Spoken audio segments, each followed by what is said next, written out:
shoot. I did see that Aaron Rodgers tweeted out, "Hey everyone, just wanted to clear some things up. Yes, I will be playing with the Packers next year. However, reports about me signing a contract are inaccurate, as are the supposed terms of the contract I signed. I'm very excited to be back." That's that, man. Don't put that talking on me. I don't need nobody in my pockets. Okay, I don't need no family members and no friends asking me for more money now. Okay, please take that heat off me.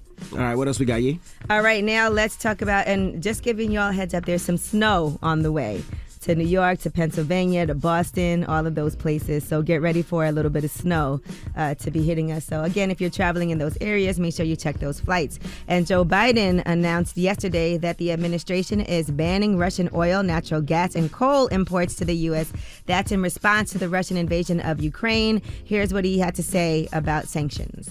We are enforcing the most significant package of economic sanctions in history, and it's causing significant damage to Russia's economy.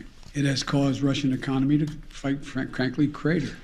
The Russian ruble is now down to 50%, by 50% since Putin's announced his war. 1 ruble is now worth less than 1 American penny, and preventing Russia's central bank from propping up the ruble and to keep its value up. They're not going to be able to do that now. We cut Russia's largest banks from the international financial system, and it has crippled their ability to do business with the rest of the world. Somebody about to get wealthy. Who's about to get wealthy off that move? Because if you're keeping Russian oil out of America, somebody has to replace that. So who will it be? Well, here's one of the plans. Here's what he had to say about releasing oil here in the United States. Since Putin began his military buildup on Ukrainian borders, just since then, the price of the gas at the pump in America went up 75 cents. And with this action, it's going to go up further. I'm going to do everything I can to minimize Putin's price hike here at home.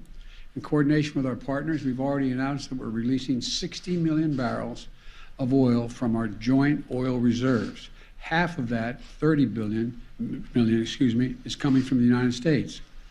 And we're taking steps to ensure the reliable supply of global energy.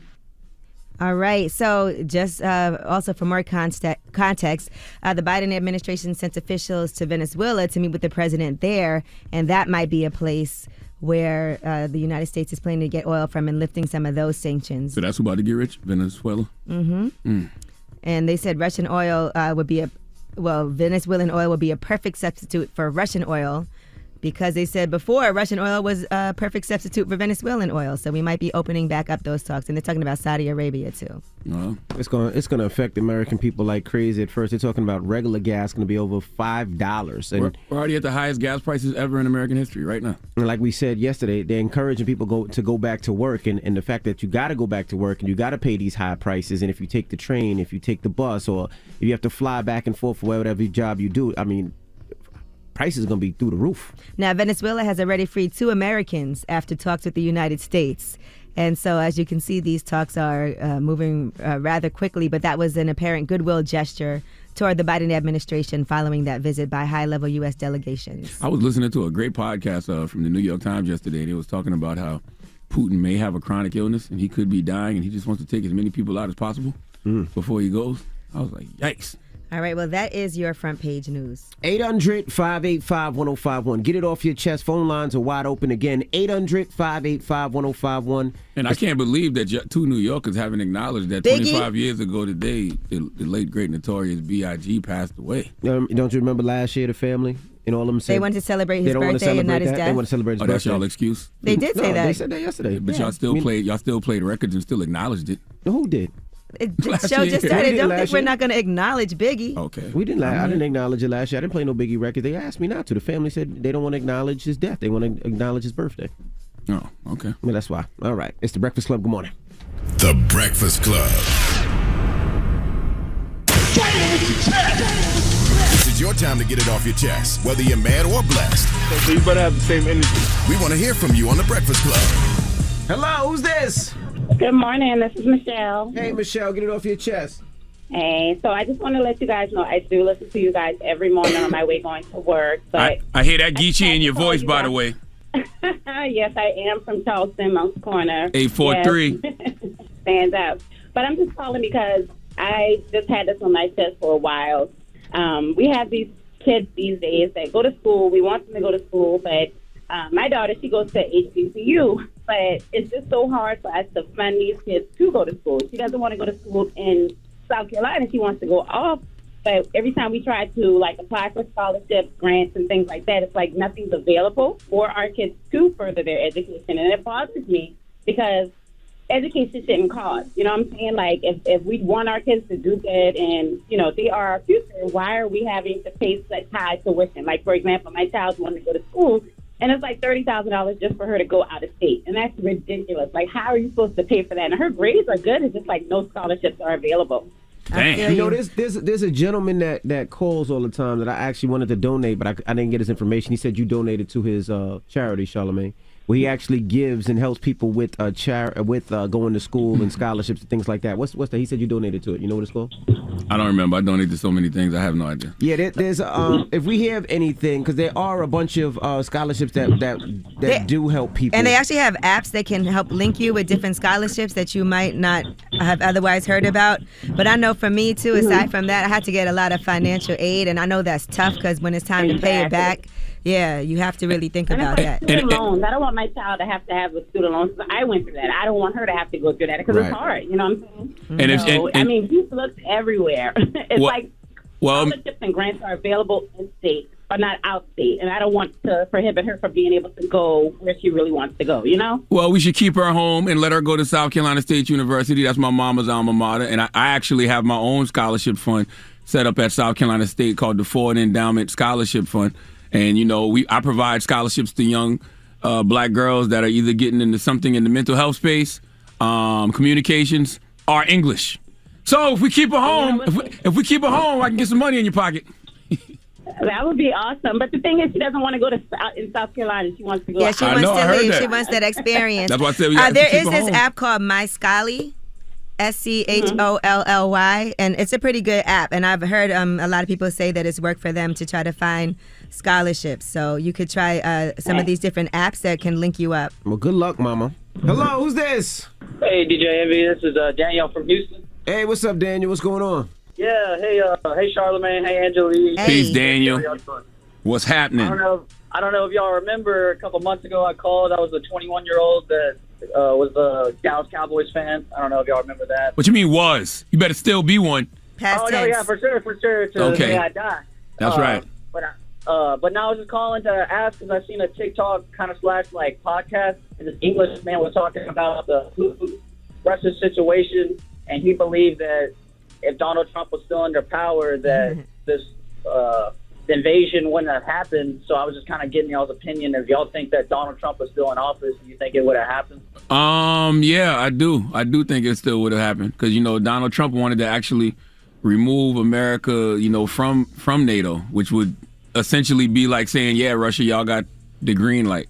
So I think it probably still would have happened. And I think, you know, Donald Trump would have been more supportive of Putin, too, because, you know, he's a big fan of his. And he's even said since everything, because this is something that's been planned for a long time. It's not an overnight plan. But truth to the matter is he probably would have let it happen. And honestly, nobody would have cared. They would have been like, it probably wouldn't have been getting the media attention that is getting right now. He thinks it's a wonderful thing what Putin is doing. But a lot of Americans feel like we shouldn't be meddling in their business anyway. Until it affects us at the gas pump. Well, get it off your chest. 800-585-1051. If you need to vent, hit us up now. It's The Breakfast Club. Good morning.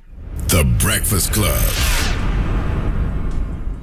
I'm dialing. Hey, what you doing, man? I'm dialing. I'm calling you. This is your time to get it off your chest, whether you're mad or blessed. 800-585-1051. We want to hear from you on The Breakfast Club. Hey, get it off your chest. Yeah, I ain't got nothing to get off my chest, really, man. I was just serious. I was watching Ride Along yesterday, and I swear I seen Charlamagne on there. You did? Conversation just like a cop. I was in Ride Along playing a cop. People, you know, had a nice little cameo. I walk out right before Ice Cube and Kevin Hart. They come behind me. Yeah, I seen that. Okay, man. Hey, man, I like what y'all do, man. I listen to y'all every morning when I get off work, man. Keep it up. Thank you, brother. Hello, who's this? Yo, it's your boy Clutch coming from Dade County. What's up, brother? I want to give a beautiful shout out to my beautiful coworker that beat cancer, Ms. Johnson. Her birthday coming up on the damn 18th, and to my beautiful future fiance, I'm gonna propose to her ass on her birthday on the 17th. Okay. Oh, boy. Wow. All right. Proud of you, man. Is it a surprise? Because if it was, No. She at work right now. She don't listen to a radio station because she'll get fired. But, you know. What if one of her friends or family members tells her? They ain't going to do that shit. I got all their numbers on lock. I was told they ain't going to do that shit. All right. Stop cursing. Yeah, you cursing a lot. Oh, I apologize. Have a good one. Hello, who's this? Hi, DJ Envy. This is Tembisa from South Africa. Hi, Charlamagne. Peace. Hey. How's it going? Yeah, all good. I'm so nervous, guys. I'm happy to be talking to you right now. Oh, well, get it off your chest. What's up, brother? Okay, Tembisa from South Africa here. I watched an interview by, you were interviewing Dr. Umar Johnson. And Yep. He was talking about how Africa is rolling out the carpet for Chinese. I just want to say to everybody, not at any point in the history of our country were we ever forced to learn Mandarin. He was lying in that interview. Yeah, we get a lot of tags from people that said that is What not did he true. say? He said they what? They weren't taught Mandarin in schools. It was not mandatory. Oh. Yeah. I'm Xhosa, and Xhosa has always been taught in some schools that are mostly Xhosa, that have mostly Xhosa people. In those areas, Xhosa is taught. In Zulu areas, Zulu is taught. So that I just didn't like it when I heard that, and then it just didn't sit well with me. So I wanted to call in and say it. Well, people don't get everything right, but I tell you one thing he did call in that last interview. He definitely called the Russia-China alliance in that interview. People keep reposting that lately. All right. So, and then just to end my call, I just want to say, if anybody wants to know what's happening in South Africa, or wants to know about our celebrities and what we're getting up to here, you must just subscribe to Mac G's podcast, MAC space G on YouTube. Mac G? And Chill podcast. Yeah. You call it from South Africa? Yeah.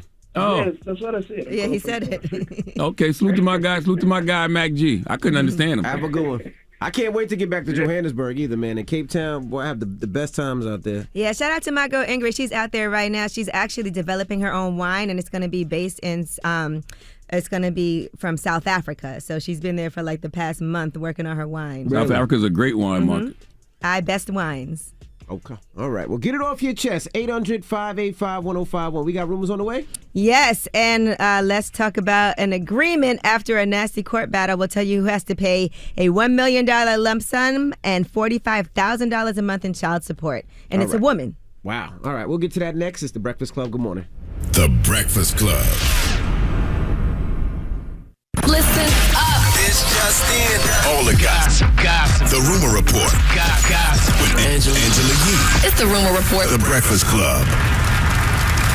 All right, well, Black Panther director Ryan Coogler, he was in the bank and he got targeted as a bank robber, according to an Atlanta PD report.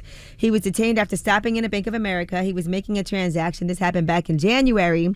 Everything was completely legal, but he was wearing sunglasses. He had on a COVID face mask, of course, because you should be wearing a mask when you're out and about. And he wrote a message on a slip of paper, a withdrawal slip. I would like to withdraw $12,000 cash from my checking account. Please do the money count somewhere else. I'd like to be discreet. Well, the woman apparently thought that he was trying to rob the bank somehow, some way. And when officers arrived, they detained two people who were waiting outside for him in an SUV.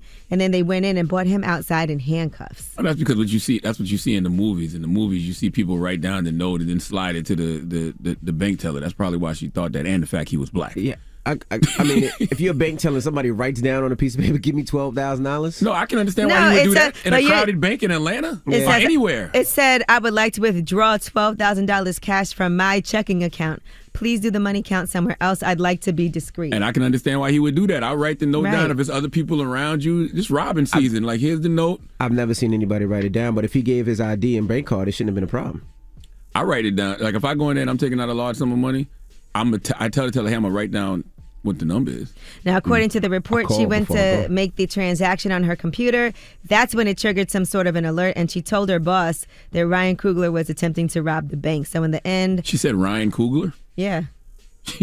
I mean, it's his name and everything. Yeah, his name is on it. If he has his name in his account, like that's wild. If you have his ID, because he had to have his ID to get the money out. I mean, well, it's like he just wrote that. It's just not like he wrote the note without an ID or card. I think what Ryan did is very smart. When I go in the bank and I make large withdrawals, like $200, I always write it down and say, "Here, give me this $200."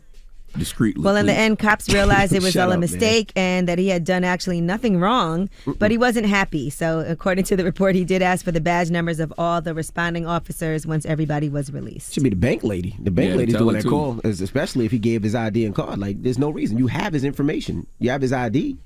Shouldn't be a problem. I don't even understand how this could potentially happen, but all right. All right, now. Also, if she checked the account and saw that he had the money in had there. the money in there. Like, that's weird. Right. All right, now Kelly Clarkson has an agreement with her ex-husband now. So finally, they've been in court just trying to hash things out. So what she has agreed to pay him, Brandon Blackstock.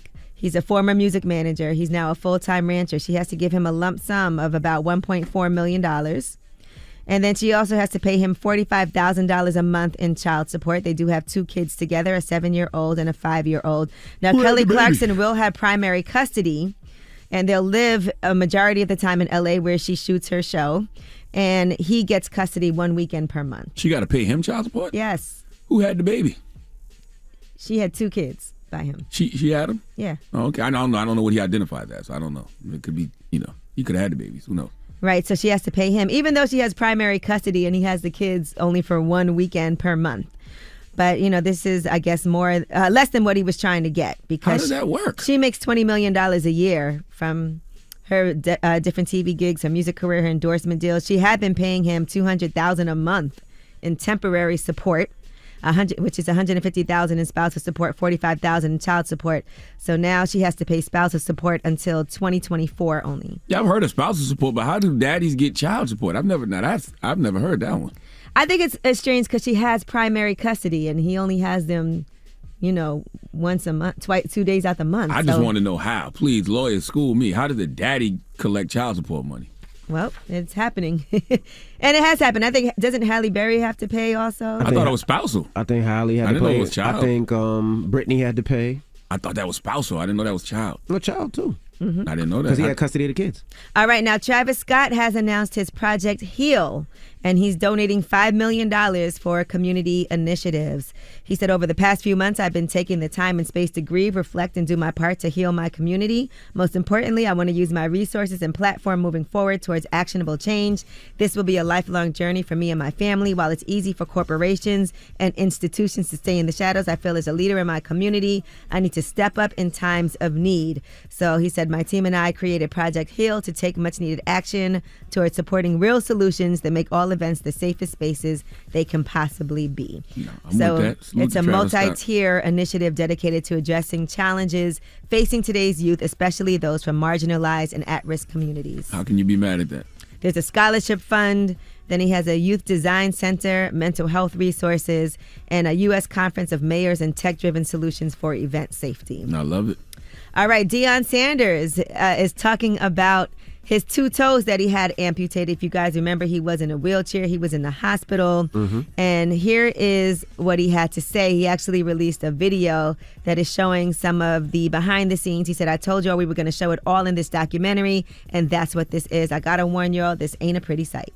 That final procedure, the amputation of his big toe and his second toe, which was very emotional. The hardest thing of it all was to look down there and see that and understand, once upon a time he was this type of athlete and this, you don't even know if you're gonna walk because all you feel is pain and you just want to get out of this hospital. You just want to get out. What was the procedure? What was the surgery? Do you know? What, amputating his 2 toes? Yeah. Why? Oh, because there was a blood clot. And I guess they thought they might have to amputate his leg even. Goodness. So, yeah, I guess it's fortunate. But he was hospitalized for blood clots from a previous operation. And initially they thought he was going to lose his leg. And they were talking about amputating his leg from the knee down.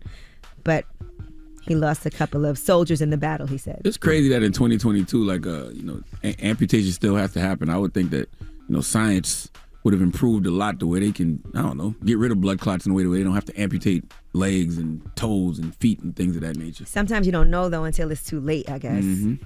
All right, well, that is your rumor report. I'm keeping Angela my Yee. toes too, though. I got a partner that had to get a toe amputated. I'm keeping my toe. Get it bronze or something. Plated gold. All right. Now, front page news when we come back, what we talking about? Let's talk about this woman who was arrested last week, and that is for allegedly faking her own kidnapping back in 2016 and then lying to federal agents. She just got released from jail after her family posted a bond, but we'll tell you the whole crazy story. All right. We'll get into that next. It's The Breakfast Club. Good morning. The Breakfast Club. Your mornings will never be the same. As the largest black-owned bank, One United Bank knows you. They have your back with 2-day early pay, unapologetically black Visa debit cards with no monthly fee and a highly rated mobile app. Join One United Bank at oneunited.com today and spread the word. Pull up in the morning, everybody. It's DJ Envy, Angela Yee, Charlamagne the God. We are The Breakfast Club. Good morning. Now let's get in some front page news. All right, Russell Wilson, if you haven't heard, he was traded from the Seattle Seahawks to the Broncos. Aaron Rodgers will remain a Green Bay Packer. He signed a $200 million deal. $153 million of that is guaranteed. Caked up. And he's already denying that he got all that money like a real person should. He got on Twitter immediately and said those claims are false. It's not true. That wasn't me. Not true. I ain't signed nothing. And yesterday, Kyrie Irving, he scored a season-high 50 points against the Charlotte Hornets. And I think after the game, he gave his jersey to the baby. So. Y'all don't talk about how trash Steve Nash is as a coach enough. Okay, he is. He's really a terrible, terrible coach. And if guys like KD and Kyrie don't drop 50 points and stuff like that, they don't win. Simple as that. He's really a terrible coach. What else we got, Yeezy? All right, well, let's talk about this woman, Sherry Papini. She was arrested this week. That is for suspicion of lying about her disappearance in California back in 2016.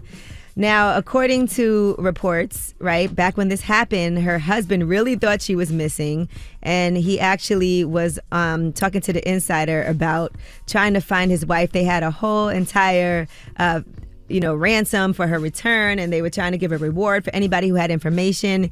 Here is her, I guess now they're saying they might be separated, but here was her husband at the time just trying to find his wife. Bring her home. Bring her home.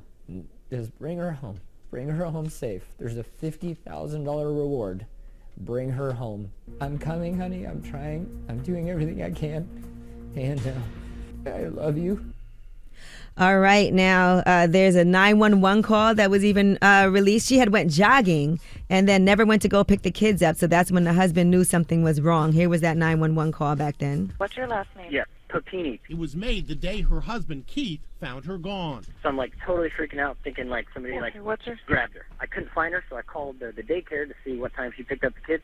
The kids were never picked up, so I got freaked out. So I hit the Find My iPhone app thing. I found her phone, and it's got hair ripped out of it, in the headphones.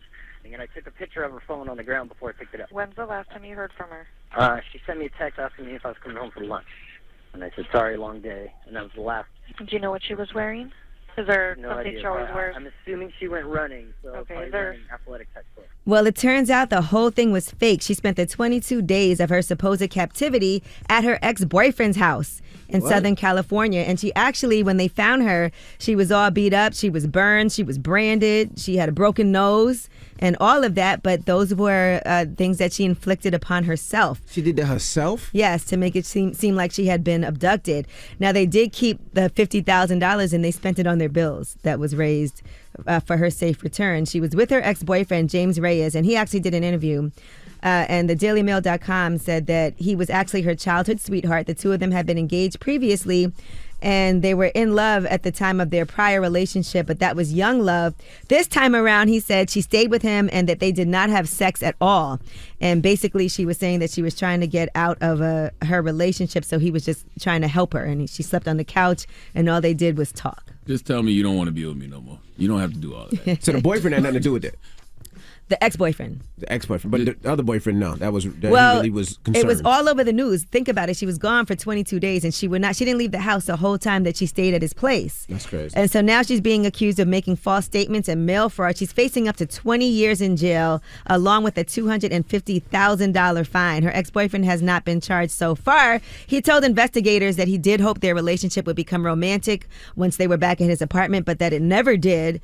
And he basically said she reached out to him out of the blue. They hadn't spoken in a long time because she had gotten married, had kids. And he did admit that he's the one that dropped her off by the roadside. And he did help her fabricate the injuries that she had for when she returned home. I think he bought the branding tool to brand her and all of that. That's insane. People who come up with intricate plans and plots like that are capable of doing and planning anything. So why not just use that energy to do the right thing? You can't think of something righteous to build? My goodness. That's how you want to move? Why? Yes. And imagine what her kids felt like. She was missing. It was all over the news. They didn't know what happened. And so during a Zoom court appearance that happened earlier this week, she's lost a lot of weight. They said she's only been able to eat an apple since she was taken into custody. But according, she did it to herself. Right. According to the county sheriff, they're saying that she is going to most likely face charges, and they called her a selfish narcissist. Oh, just because she didn't want to be with the dude no more? I guess so. And she did end up returning back home to him. What's wrong with her text messages? She can't text and be like, hey, man, I don't want to be with you no more. Yeah. Her mouth don't work. She can't say, hey, look, I don't want to be with you no more. That's insane. Like, Jesus Christ. All right, well, we'll see. What do you think should her punishment be? Jail. Yeah. She's facing up to 20 years. She's been using resources, police resources, where they could have been, looking for other people, fighting other crimes. Whatever y'all did to Juicy Smollett, y'all should do to her. His name is Jussie. Jussie. He's not in jail. He's not in jail. Yeah. Well, okay. He's still fighting his charges. Well, whatever they did, the way they ran Jussie, Jussie was a celebrity, so it's different. But yeah, she needs to definitely face some type of consequences and repercussions for her actions. All right, well, she's sticking by this abduction story. Still? Yeah. My goodness. That is your front page She should news. have said she got abducted by aliens. Now that's interesting. If you're going to tell a lie like that, tell a good one. That wouldn't have worked. No, tell a good story. Don't just tell, small tales like that. Go big. All right. All right, now when we come back, Trey the Truth will be joining us. Trey was here a couple of weeks ago talking about his case, and he was standing up for all the dads out there that's fighting to see their children, and he has an update for us, so we're going to get this update when we come back. So Trey the Truth, when we come back, don't move. Shout to Houston. It's The Breakfast Club. Good morning. The Breakfast Club. Morning, everybody. It's DJ Envy, Angela Yee, Charlamagne the Guy. We are The Breakfast Club. We got a special guest in the building. He was here a couple of weeks ago. And yes, he's back. indeed. My brother, Trey the Truth. You might well make me a honorary host, huh? You just trying to make up for the COVID, not being up here during COVID. That's all. Yeah, because I should have been up here more, huh? I don't like Zoom. You don't like the Zoom? I don't like Zoom. Me neither. I spoke to Trey the other day, and I've never heard Trey sound so down in my life. Trey said, I've been in my room. I haven't left the house. And I know that you every week you fly to LA to see your daughter. Every 2 weeks. Every 2 weeks. Yeah. So now what happened last time we spoke to you? You said you were going to see your daughter that week. Now what happened in that situation? They didn't show up. I actually ended up getting served. And remember I told you, I think I said we were supposed to go to court that next week, but they couldn't find us. So actually I believe she just got served finally a day or two ago. The judge just was like, they gave permission to have us served, putting it on the door, because at this point you've been chasing her for so long, you know what I'm saying? So I don't know, man, I'm trying to get in a positive space, because they say, you speak things into existence. So with all them violations, hopefully as a father they just do what's right and let me get my child. So you got served, and then she got served as well? So I got served a few times. So when I went to the airport, it's so cold, I went to the airport, and as I'm waiting to see my baby, instead of my baby coming, the man come up and served me. Damn it, so man. I end up sitting up for a little while, and I end up having to fly back home. The only thing I've seen from the other side is they say that you're doing this for publicity. And that's this crazy. To sell records and I'm glad y'all all here, because y'all know me. Y'all know me real well. So it was said that I used my baby Truth as a prop when I came to do an interview with y'all. Like, what I get out of that? Actually, I don't. If y'all know me, y'all know she won't go to nobody. When she with me, you can't. Ain't nobody gonna be allowed to hold. Ain't nobody gonna be allowed to talk. But she either gonna be up playing or she gonna fall asleep in my lap, which I think she did on the interview. Yeah. So she also said that you defamed her, that you said something about put hands on at one time or something like that? Right now, man, all these lies, bro. Never touched a female in my life, which it's crazy, because in any custody case, you can't have 50-50 joint custody if you have any type of domestic violence, anything. I actually have 50-50 joint custody, which it's just a crazy situation, because it's like they going down the list of all kind of things. It's like they taking me through the ringer to either prolong it or hopefully hope something stick on the wall and they'll keep me from getting to my child. Because in the paperwork, which these are actual lawsuits that's against me, for you to say things like that, that gives the courts the right to say, hey, well, he doesn't get to see his child. We should restrain him from that. Everybody who know me know I never whooped a child in my life. That's one thing I don't do, and let alone a female. Like, I ain't found the female to even try me like that in the first place because I ain't disrespectful like that. So it's just, it's a crazy situation, man. And I think now I'm just as strong as I am. It's like it just got me to my limit, man. It's like now I'm just waiting to see what these courts do, because what I will say is I am going to be 10 toes down with the movement of getting parents equal rights, not just for fathers, but for mothers too. But I'm going to be more for fathers because the court's not designed for fathers. And I'm learning that because in my situation, if you have anything from 5 to 10 violations and they ain't said nothing to you, they ain't even gave you a slap on the wrist, it's like, what would have happened if that was me who did that? Mm-hmm. You know what I'm saying? So it's just, it's the process, man. And I think at the end of the day, God got the last say so. Always. Yeah, and my daughter know. I know no matter what I'm dealing with right now and what I'm seeing, how she act, I know once I get in that vicinity and I'm able to hug my child, she know. So you have a new project coming out, I see? I feel like I'm at a point. This is your therapy. This is your therapy. Yeah, I feel like, man, until I sit down with Charlamagne to go the other route to sit down with some people, what I do best is just vent. And I'm gonna take Trey. I'm gonna take Trey to see the lady. Mm-hmm. Trey gonna go see the lady. I give you my word. I'm not scared to attempt. Like that, man. When I spoke to Trey the other day, I said, man, I've never heard Trey. Trey's usually somebody when you speak to, he gonna uplift you. He gonna make you feel better. But that day I was like, man, Trey's going through it. And there's a song on there called Vent, right? Yeah, it's a song called Vent. That's it's just me good. So the reason for this tape, right? So I do a lot of pain music. And I keep it for myself, you know what I'm saying? Regardless of what I'm doing, what I got going on. And March is just a heavy month, you know what I'm saying? This is the month Nipsey passed. My brother who got killed, this is his birthday. Tomorrow's the anniversary of Lyric passing. Mm-hmm. Then I go to court with Truth this month. It's just like March is just a lot going on. And I feel like, man, for me, to make me comfortable, I just want to let it out and give it to the world, you know what I'm saying? And the reason of doing that also because it pissed me off to hear somebody say, oh, he doing that because he need record sales. Like, one, first and foremost, I never have to rap again in life, just let alone off my company bump box. So let's get that clear right now. Mm-hmm. 2, Truth Season has, because inside the paperwork it says Truth Season was being used to exploit my daughter's name, which you forget she named after me. But also, Truth Season has nothing to do. That's straight street music. Has nothing to do with my child. So it's like you're not even doing the research while you trying to throw these stories out there, And you've been trading truth for a long time. I thought so. So you had Can't Ban the Truth. It's always been. It's a long list. Yeah, I was like, So to hear that, it irritate me. And Truth Season is a dope project, but me being the person I am, just to show that it ain't got nothing to do with that, I ain't even really been promoting it no more. Just to show like this ain't got nothing to do with that, man. I'm just trying to be a father to get my child, man. I got to get to a point where I got to just know not to argue back and forth. You know what I'm saying? And which that get hard because you got people on there that don't know what's going on. You know what I'm saying? Going off that because Billboard printed an article and it said something about abuse, and it's like I ain't never abused a woman in my life, and it's like y'all can't feed into that without knowing the facts or without even talking to me. You know what I'm saying? Mm-hmm. So, but when something good coming for you, the devil gonna try and tell you now, and it's all about how you built. I feel like the man up above got me built stronger than most. So no matter what I'm going through now, I ain't tapped out yet. That's crazy for Billboard to do that, especially when they gave you the.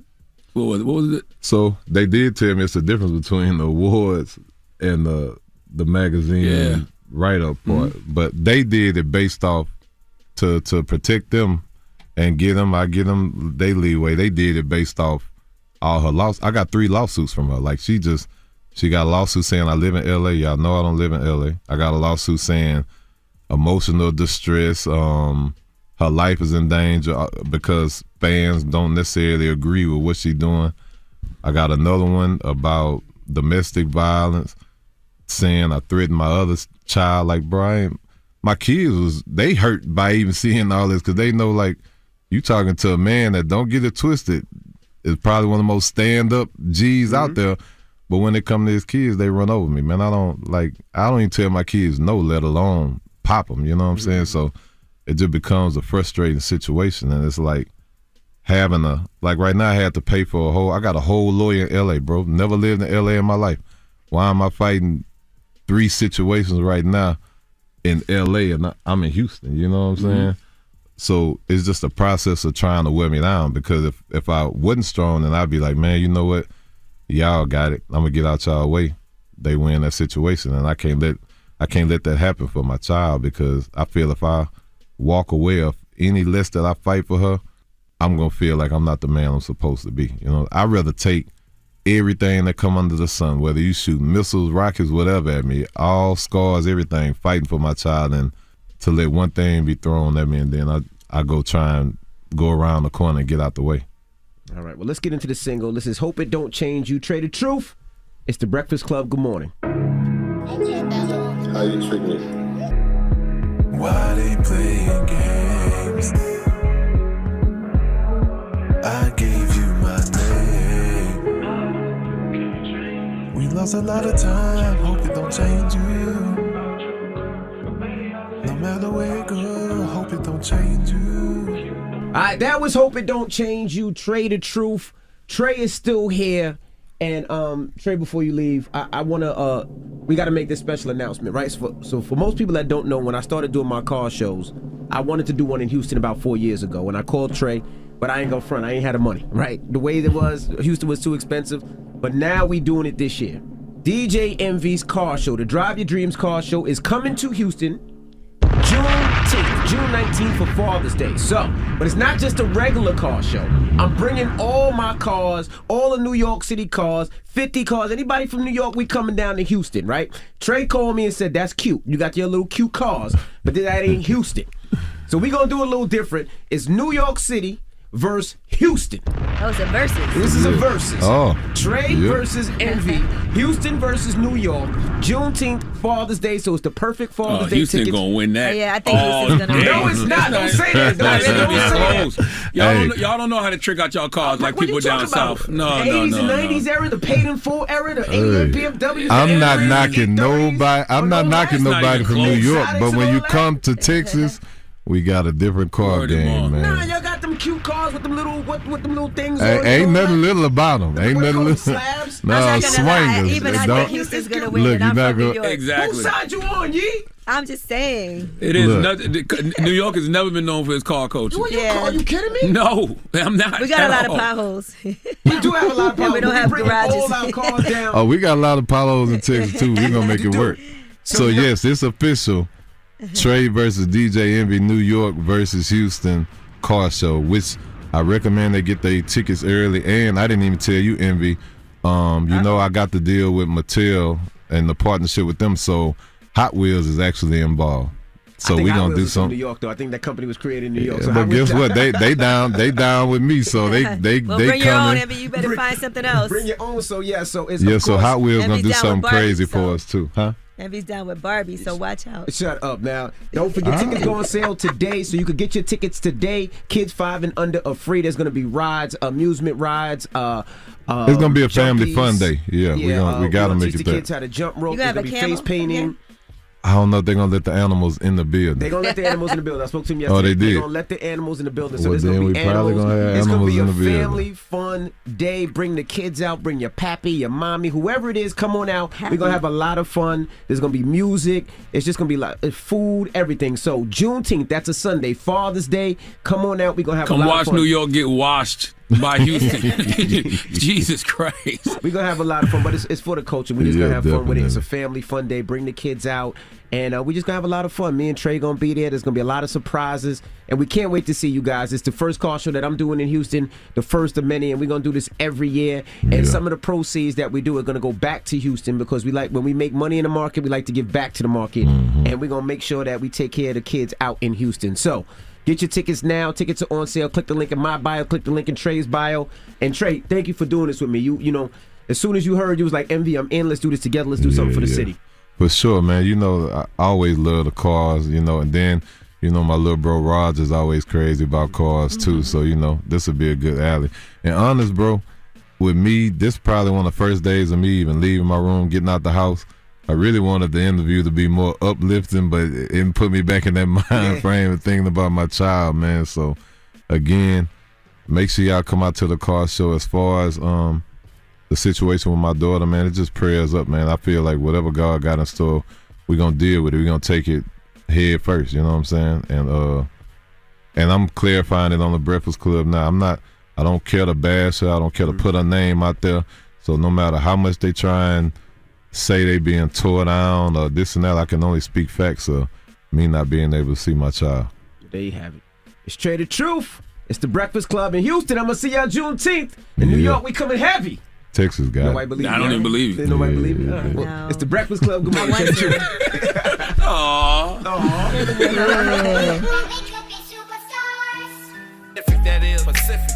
Morning, everybody. It's DJ Envy, Angela Yee, Charlamagne the God. We are the Breakfast Club. Again, shout out to H-Town. We're coming down there for Father's Day weekend. So if you haven't got your tickets, get your tickets. Tickets are $19.99 right now. First 1,000 tickets. I think we moved like 600-700 tickets already. So shout out to H-Town. It's a family fun day. Bring the kids out. Bring the family. Kids 5 and under are free. There's going to be jumpies, rides, cars, celebrity cars, so many giveaways. It's going to be a family fun day. We have Monster Truck, NASCAR coming. So many celebrities that already told me Envy I could have their cars. It's going to be a Houston versus New York, or I should say Texas versus New York. All right, so I got a lot of guys' cars coming. It's going to be a great event for Father's Day. I'm bringing the whole family, so I can't wait to see and meet you guys. So if you haven't got your tickets, hit it up right now and get your tickets. $19.99. Now, y'all know yesterday was International Women's Day. Also, I want to shout out this young girl, Jazzy's World TV. She's 11 years old. Yeah, and she's done interviews with everybody like Jay-Z, Mary J. Blige. She just did Jimmy Iovine. She's such a great interviewer. Only 11 years old. She actually came by the Juice Bar yesterday, and I did an interview with her for International Women's Day.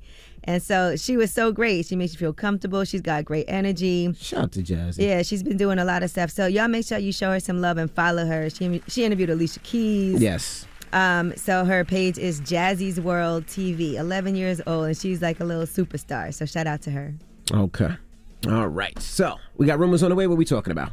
Yes, and we are going to be talking about. Let's see if we can make this positive. All right, here's something good. Let's talk, since we're talking about International Women's Day, let's celebrate some women who have some new projects and also coming back with some new things like Nicki Minaj. All right, we'll get into that next. It's the Breakfast Club. Good morning. Whoa. Whoa, whoa, whoa. This is the Rumor Report with Angela Yee on the Breakfast Club. So listen up. Now, Kanye West has shared a poem, and it's called Dead. And you guys know we talked about the poem that he shared previously that was called Divorce. Now he posted, I feel already compromised that I have to justify my expression after over 20 years of art that I've contributed to the planet, but I also see the need to make sure we as a species are allowed to still feel anything. Men not allowed to cry, celebrities not allowed to cry. I will not explain this new piece, for the explanation destroys the mystery and magic of true love and puts it in a box that can be counted. Art is subjective. Art only works when it is the artist's absolute truth. Someone's truth can be another person's lie. We don't all have to feel the same because we are not the same. So he presented this poem called Dead. No one wanted to tell me I was dead, and only people that would talk to me were in my head. No one wanted to tell me I was dead. Only people who loved me would visit in their dreams instead. They would come to my grave and sprinkle some bread, so on my tombstone the birds would be fed. It's a whole long poem, but you guys can read the whole thing. And so he, at the end, says, "This info is for the living, and surprise, you're dead," is the ending of that poem. Well, it sounds like we need to send Kanye West some healing energy. Yeah. So he, I guess, has been expressing himself through poetry. Mm-hmm. All right, now get ready for Nicki Minaj's Queen Radio to make its comeback. And this is actually going to be on Amazon's radio app called AMP. And so they've already secured other celebrities to be hosting their own shows. That includes Pusha T, Tinashe, Lil Yachty, Big Boy, Travis Barker, and that's just to name a few people who will have their own shows. So get ready for Queen Radio, which originally premiered on Apple Music's Beats One radio station back in 2018. Now she's coming to Amazon. I'm not mad at it. I know some radio personalities that'll be launching some shows over there as well. Mm-hmm. Yes, we know some people that are going to be working there too, so that should be an amazing situation. And the app is currently available for iPhone in beta, so it requires an invitation if you want to join, but you can also sign up right now to join a waiting list so that you can get access. All right, now some text messages have been released between Chris Brown and the woman who is accusing him of rape. Right now she's Jane Doe. And so there's also a voice message that has been released. Now, Chris Brown posted this, and it's an audio recording that she sent to him after the alleged assault happened. And he said, "No more dragging me through the mud. Clearly, you can all see the cap. Now, let's see if the media will keep that same energy they had trying to destroy me to run the real story. Me and my team are taking legal action on this situation. You don't play with people's lives like that." Here is the audio that he released. Well, you're giving me like signals. You're like reading the messages and stuff, and you haven't blocked me yet, so I'm guessing you don't hate me. I just want to see you again. I mean, just answer the phone and then you just hung up. Like, just let me know. Like, if you want me to leave you alone, I definitely will. But I really just want to you again. Okay, and then in addition to that, he posted some text messages between them. And she was saying, "Missing you. You were honestly the best I've ever had. I just want it again. Why are you playing with me?" And he wasn't even responding to those messages. And then she posted, I guess, something, and he told her, "You should take a plan B." And yeah, so. I agree with Chris. I hope the media amplifies that story the way they amplified the accusations, which they usually never do because nobody cares about the truth and the lie is more entertaining. Well, if he's been cooperating with the police and their investigation in Miami, but he's also pursuing legal action against Jane Doe. So the text messages between the two are being used as evidence, and they're trying to, I guess, that evidence will question the validity of the drug and assault allegations. If you guys recall, she's claiming that he drugged and raped her during a yacht party outside of Diddy's mansion back in 2020 in Miami. All right, so we'll keep you updated on that. I'm Angela Yee, and that is your Rumor Report. All right, thank you, Miss Yee. Charlamagne, who you giving that donkey to? You know, 4 after the hour, it's a double donkey, you know, because I need Calvin Ridley of the Atlanta Falcons to come to the front of the congregation, but I need the NFL to come to the front of the congregation, too. I'd like to have a word with both of them. All right, and also, after that, Ask Yee, 800-585-1051. If you need relationship advice or any type of advice, get on the phone right now. It's The Breakfast Club. Good morning. I was born a donkey. It's the donkey of the day.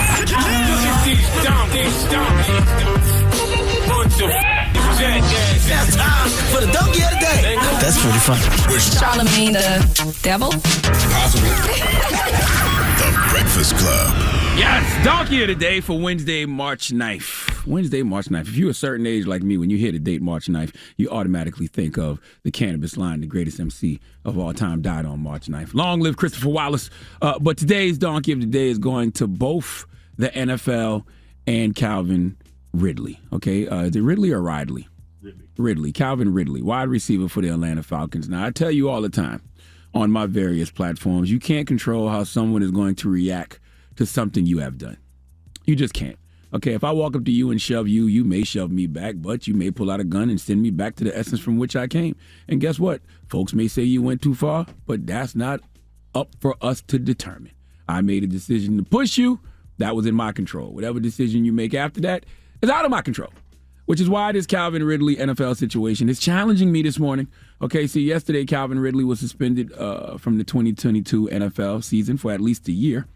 for gambling on games in 2021. Let's go to Adam Schefter on ESPN for the report, please. The NFL just suspended the Falcons' standout wide receiver for at least the 2022 season for betting on games. Now, you remember during the season that Ridley was away from the Falcons training complex to deal with mental health issues, and the NFL believes it has found enough evidence to determine that during a 5-day span in November, Ridley bet on football games, and the league conducted an investigation and concluded that there was enough evidence to make Calvin Ridley the latest player suspended indefinitely. And in a world in which betting has become more and more prevalent, something like this is no less jarring when the NFL hands down a year-long suspension to one of its marquee players. Now, this seems like a no-brainer for Donkey of the Day, right? In a series of tweets Monday after the suspension was announced, Calvin Ridley said he bet $1,500 total and that he doesn't have a gambling problem. I don't gamble. I don't understand the allure of gambling. I guess it's something to do, but I'm not into it. I work way too hard for my money, and I've been unemployed 4 times in my life, okay? Well, actually 7 if you count Taco Bell and other jobs, but never will I feel comfortable enough to just gamble. Like, here's my hard-earned money, and I know it's a chance I can win more, but the thought of just losing my initial investment just because I want to gamble for recreation? No, hell no. That's not my kind of investment, okay? It would be simple math for me. I got $11 million on the schedule. $11 million. That was on Calvin Ridley's 2022 schedule. That's how much he was supposed to get paid. To risk all of that for a $1,500 bet? Nah, that's a guaranteed hee-haw, okay? I don't gamble, so I don't understand the logic. Is gambling that fun? Yeah. Huh? It is? It is. Oh, okay. I know. I enjoy it. Hey, man, he might have been bored, okay? He wasn't playing NFL. He was taking a mental health break, might have been bored. I don't mind at the devil's playground, but if the league has a no gambling policy, I'm going to follow the policy because I'm not fumbling $11 million, okay, for $1,500. That's essentially what you're doing when you're gambling, all right? You're just playing. If I want to play, I'll play Roblox with my daughter. Now, what makes this situation more puzzling is he was betting on other sports, including the NBA, and that is not against NFL policy. It's not against NFL policy for players to bet on other sports. Calvin, why couldn't you have just kept it to other sports? If you want to gamble and it's not illegal to gamble on other sports, just bet on other sports, all right? This is like couples who have threesomes together, but one of them still sleeps with other people behind their partner's back. You're already getting the threesomes, bruh, okay? So why are you doing something you have no business doing when you're already getting to do what you clearly want? Now, this is where it gets sketchy for me with the NFL. We all know the NFL has a bunch of gambling partnerships now. Okay, so a lot more people will be waging bets on NFL games. So there's a slight level of hypocrisy with this because you are encouraging folks to bet on games. Players are just human beings. All right, as long as players aren't betting against the teams they play for, should it matter? I totally get how this, violates a code of ethics, totally get it, but Roger Goodell released a statement, and I'm not going to read the whole thing, but he did say that Calvin Ridley's actions put the integrity of the game of football at risk, threaten to damage public confidence in the NFL, and potentially undermine the reputations of your fellow players throughout the league. Now, if the fear is that players will throw games, I get it. But NFL, there's nobody making $11 million that's going to throw a game, okay? In fact, Calvin actually bet on his team, the Falcons, to win. Okay, according to this investigation, Falcons was 7-10 last year. Personally, if I was a gambling man, I would never bet on the Falcons. Okay, not last year. Therefore, I don't think he meant any harm. And the NFL said its investigation uncovered no evidence that Ridley used inside information or that any game was compromised in any way. There also was no evidence that any of the Falcons' coaches, staff, or players were aware of his betting activity. And the earliest Ridley can apply for reinstatement is February 15th, 2023. Once again, I can't tell someone how to react. We all have to deal with the consequences of our actions, and we can't choose the consequences. But the reason I think the NFL deserves some of this hee-haw is because, one, I think the suspension is excessive. And I also believe if this was one of the NFL's superstars, don't get me wrong, Calvin Ridley's a marquee player for the Atlanta Falcons, but if this is one of the NFL's superstars, like one of the faces of the league, like a Patrick Mahomes, or if this happened to Tom Brady, I don't think he gets a full year. I just simply don't. Maybe a game or two, okay? Aaron Rodgers lied about his COVID vaccination status and was fined $14,000 for it. Antonio Brown was suspended for 3 games for the same offense. So therefore, all NFL rules are not created equal. Mark my words, a bigger star is going to get caught gambling on games, and they're not going to get a year. Mark my words. When you start making gambling available via DraftKings and FanDuels and whatever other platform, and people just got to pull out their phones to make a bet or two, it's going to be some players gambling, okay? No matter how much of an example y'all try to make out of Calvin, it's going to be some players gambling. But I guarantee we going to hear of an NFL star, a face of the league, placing these same bets, and it won't be such a harsh punishment. Mark my words. Should Calvin have faced consequences? Yes. Do I think it should have been a year? No. But once again, we can't control consequences, only actions. All I'm telling y'all is watch the NFL, because it will be an NFL star, a face of the league that displays these same actions at some point, and I highly doubt they will receive the same consequences. Don't believe me? Just watch. In the meantime, please give the NFL and Calvin Ridley the sweet sounds of the Hamiltons. Oh, now you are the donkey of the day. You are the donkey of the day. Yee-haw. All right. Thank you for that donkey of the day. Now, up next, Ask Yee. 800-585-1051. If you need relationship advice or any type of advice, call Yee right now. It's The Breakfast Club. Good morning. The Breakfast Club. Come on. Need relationship advice? Need personal advice? Just need real advice. Call up now for Ask Yee. Keep it real. Morning, everybody. It's DJ Envy, Angela Yee, Charlamagne the Guy. We are The Breakfast Club. It's time for Ask Yee. Hello, who's this? Hey, how y'all doing? Good. How are you? What is your question this morning? I'm doing all right. All right, so I just got out of prison. I did 3 years. When I was in prison, I got married to my wife and stuff. And also while I was in prison, she got a BBS, she got 20 seconds, stuff like that. And like when I got released, she just acted different towards me. Like she playing with her phone, like she changing her passwords and stuff like that. She telling me to get out of the house, we get into like minor arguments and stuff like that. She won't act like that before I got locked up. I'm trying to get somebody else's input on it. Like, right. Okay. So how long were you in jail for? I did 3 years. And so the whole time you were there, you guys had a good communication, no issues. Everything was good until I had like 2 months left, and that's when she started getting crazy and stuff. Cause she already got the surgery and stuff. Okay. So I don't know if she felt her confidence or what, but it's just I don't know. I feel like I gotta move on. All right. Well, I think yes. I always feel it's a little weird, and there's those red flags when somebody's playing with their phone, changing their passwords, doing things like that. And like you said, she got a BBL. Maybe she's feeling more confident in herself. But do you feel like she's cheating on you? I really don't know. I think she might be entertaining somebody, but I don't think she actually like sleeping with somebody. And when you ask her about it, what does she say? She just, she beat around the bush, I don't know. She not gonna come out and tell me so. So what do you say to her?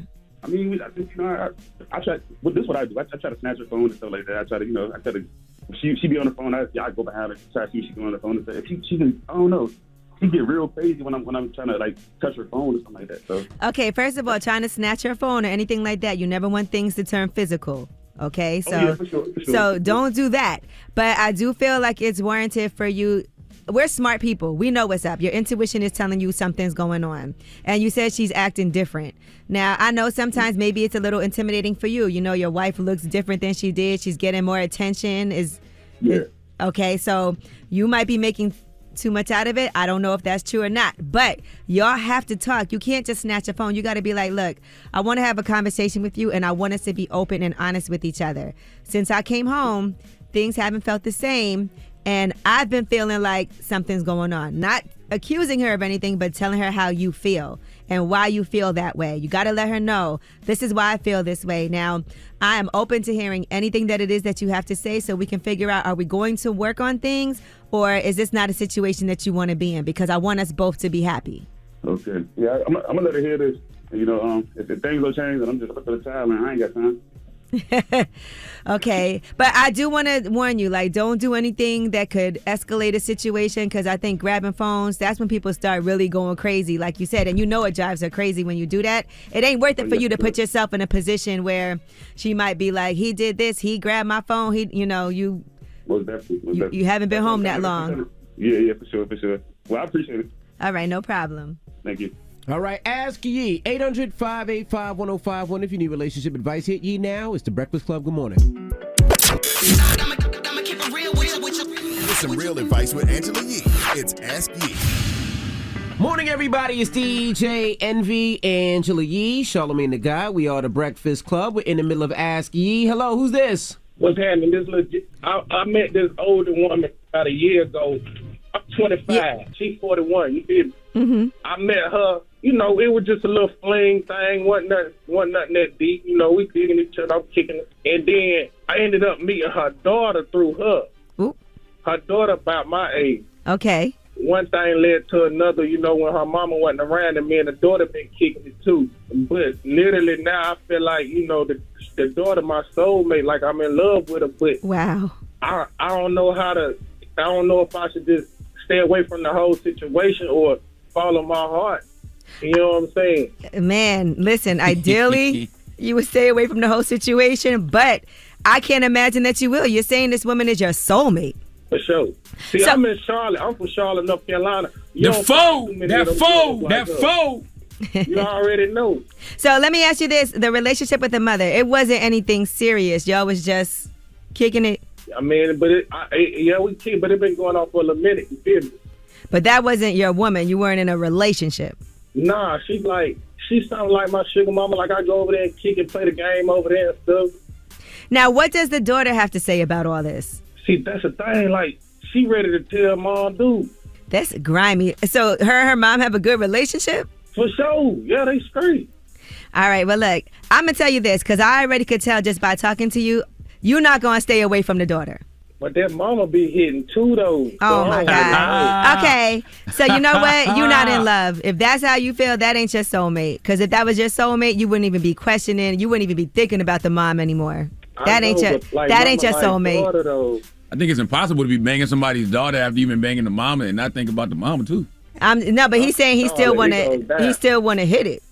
I can see why. Look, all I'm going to say is this. This sounds like you about to tear this family apart. Have they ever done anything like this before? Nah, not that I know of. Not that you know of. He not a party pack. Maybe if he just put it on the table, the mom and daughter can share him. I've seen stranger things on porn before. Yeah, you might be a party pack. How you think the mom has any idea? Nah, she don't be paying attention to nothing. Mm-hmm. Dementia? She's 41. Might be. I don't know. Yeah, she's only 41. But nah, I think I'm going to just go ahead and just fall back on both of them. Yeah, that ain't your soulmate. Because if that was your soulmate, you wouldn't still be thinking about continuing a relationship with the mother. Like, so it sounds way too complicated. It sounds like this could go left at any time. The fact that the daughter would do that to her mom is also a red flag. Hey, I'm just like that, though. You feel me? Oh, my God. That foe. That's how y'all all feel. You from that foe. Oh, y'all already know. Go find you another soulmate. All right, easy. I'll holler at y'all. Go find you another soul to snatch. My goodness. Ask Yee. 800-585-1051. Now we got rooms on the way? Man. Ask Yee. 800-585-1051. Now we got rumors on the way? Yes, and let's talk about this person has 227.5 million certifications. All right, we'll get into that next. It's the Breakfast Club. Good morning. It's about time. What's going on? Rumor report. This is the Rumor Report with Angela Yee on the Breakfast Club. Well, Eminem has made history yesterday. The RIAA announced that he has received 73.5 million new gold and platinum program certifications. So he is the most awarded musician for singles in history. He's also one of only 7 artists in any genre or era with 3 or more diamond album awards. Mm-hmm. So congratulations to him. He has 166 million single certifications and 61.5 million album certifications. That's a big deal. That's dope. Drop on the clues, congrats to him. Absolutely. Now let's flash back to the game because the game is doubling down on him being better as a rapper than Eminem. Let's go back to what he had to say on Drink Champs. Eminem is Eminem, and I like Eminem. He's one of the good MCs, great MCs. He raps fella. You know what I'm saying? Ficky. You do all that shit. And I used to think Eminem was better than me. So what you saying right now? He's not. Hey, challenge it. Game, you don't want to go versus against Yes, Eminem. I do. Now, the game then went on social media and said, all this talk I see on the net saying Eminem is better than me because he sold more records is like saying McDonald's is better than Tam's Burgers. It's false. They just put more money in McDonald's and promoted the ish out the Happy Meal, dangling toys in kids' faces. Translations for those of you who don't know how major record companies do business. It's a machine designed to work for the artists who play nice in Massa's house. I was too real, too unapologetically black, and cut the puppet strings early on in my career and decided to rebel. Major labels are known for buying albums and paying off everyone to boost sales of the artist they choose to shine the light on. If you ain't dancing to Massa's tune, you lose your budget and the machine is taken off your project and put to work on another artist who's willing to SD. Oh, back in the day, he's not wrong. The machine definitely mattered, but you still got to have the hits. You still got to have great records. Yeah, you still got to have great records. You know I don't know if they were buying enough to make him have 3 or more diamond albums and to get all these certifications. That's a lot. Listen, say what you want about Eminem. Eminem could always rap his ass off. He sells records. And he makes good records. Like, he he's a makes good the artist. records and he sells a lot of records. Yeah, you still Now, got you might say it's not your type of, rap or whatever. It's definitely not mine. But he definitely... He delivers. Mm-hmm. All right. Now, let's talk about a state-by-state analysis of the $2.7 billion American Rescue Plan investment into HBCUs. So they did announce that $2.7 billion in funding, and these funds were provided through the Higher Education Emergency American Rescue Plan. So you can see a whole breakdown. Just to give you some ideas, in Alabama, there was over $334 million for 13 HBCUs. D.C., over $88 million for 2 HBCUs. In Florida, over $156 million for 4 HBCUs. Like Morehouse got $15 million. That was in Georgia. And then Morehouse School of Medicine got $56 million. Clark Atlanta University got $47 million. Spelman got $13 million. So those are just some of the examples, and you can see that whole breakdown on what schools got some of that money. Yes, salute to all the HBCUs that got some bread. I know South Carolina State University got some bread. Mm-hmm. I'm not going to put the number out there because, that ain't my business. But these are the things Democrats need to have a megaphone behind. Like, they'll send people out to speak out against crack pipes, but don't send folks to scream about giving $2.7 billion to HBCUs. Like, they should be making the rounds right now. Prairie View A&M University got $84 million. Texas Southern University got $90 million. North Carolina A&T, $93 million. What, Envy? What you ask about Hampton? Did you say Hampton? Let's see. What did Hampton got get? $1. Let's see what Hampton. Oh, they said Hampton already has a lot. No, Hampton got $31 million. $31 million. Oh, so they got all the numbers out on there? Mm-hmm. Oh, okay. Shout out to H. What did they say SC State got? Let's see. South Carolina State got $24 million. Yep. All right, so that's a positive thing. All right, Morris Day. Morris Day in the Time, you know him from, working with Prince. He's been up here on the Breakfast Club before. Now he's saying that Prince's estate has barred him from performing as Morris Day in the Time. So he can't use his name that he's been using for 4 decades. Who are you supposed to be? That's wow. Yeah, he said, I've given 40 years of my life building up a name and a legacy that Prince and I came up with, a name that while he was alive, he had no problem with me using. I literally put my blood, sweat, and tears into bringing value to that name. However, now that Prince is no longer with us, suddenly the people who control his multi-million-dollar estate want to rewrite history by taking my name away from me, thus impacting how I feed my family. So as of now, per the Prince estate, I can no longer use Morris Day in the Time in any capacity. I would call myself Morris 24 hours in the O-Clock. That would be my name. Morris 24 hours in the O-Clock. I call myself Prince Morris, just to piss him off even more. Mm-mm. By the way, nobody's going to stop calling him Morris Day in the Time. No, nobody is. You just can't use it to promote. I say the artist formerly known as Morris Day in the Time. Now, after leaving the Time, Prince still had the rights to the name, Morris Day in the Time. And Morris Day did continue to perform, so Prince owned the rights to that name. And Prince had been booking him under that name still. But now, according to Morris Day, the estate is saying no more. Now, our friend Londell McMillan is an attorney for Prince's estate, and he told the Star Tribune that there was no discussion of telling Day to not use a name with the heirs, so he's not sure what it was. That makes no sense after all of these years. So it's hard. I'm not gonna say I don't believe the story because Morris. I don't think Morris Day is no liar. But why? He got a letter from somebody. Now, his estate said that they are working, they're open to working proactively with Morris Day to resolve this matter. And Morris Day said, I want to thank everyone for their thoughts and support regarding this estate matter. I felt all of your love and energy, and I look forward to your continued support until we find resolve. Thank you. So hopefully they do resolve that. He's been known as Morris Day and Morris Day in the Time as long as I've known who he is. So. All right, well, that is your rumor reports. All right, thank you, Miss Yee. And let me shout out to Bun B. Bun B is performing at the rodeo this Friday, and also he has an album coming out. If you don't know, the rodeo is like this huge. I always wanted to go to that. I think it's there for like 3 weeks. And it's this huge where they have all the rodeo shows, the horror shows, and all that. And he's a lot actually of food, right? A lot of food, a lot of animals, a lot of stuff for the kids. He's actually performing there this Friday and sold it out. So the night he's performing, it's sold out. So drop on the clues. Salute to Bun B. Absolutely. Wow, it started February 28th and it ends March 20th. Mm-hmm. Sheesh. Hey, I want to salute Erica Alexander, too, and Color Farm Media. I want to salute everybody who's shown up to support the Audible original series, Finding Tamika. It is #1 in autobiographies and memoirs and #1 in politics and social science on Audible. So I just want to say thank you, and salute to Erica Alexander and Color Farm Media. They're telling a story that needs to be told and shedding light on the often ignored stories of missing black girls and women. So thank you to everyone for showing up for that project and making it #1. Well, that is great. And, all right. Well, everybody's saluting people. We should shout out to our girl, D. Woods. If you guys saw this, she's actually going to be on Broadway's For Colored Girls. Oh, drop on the clues bar for D. Woods, my cancer brethren.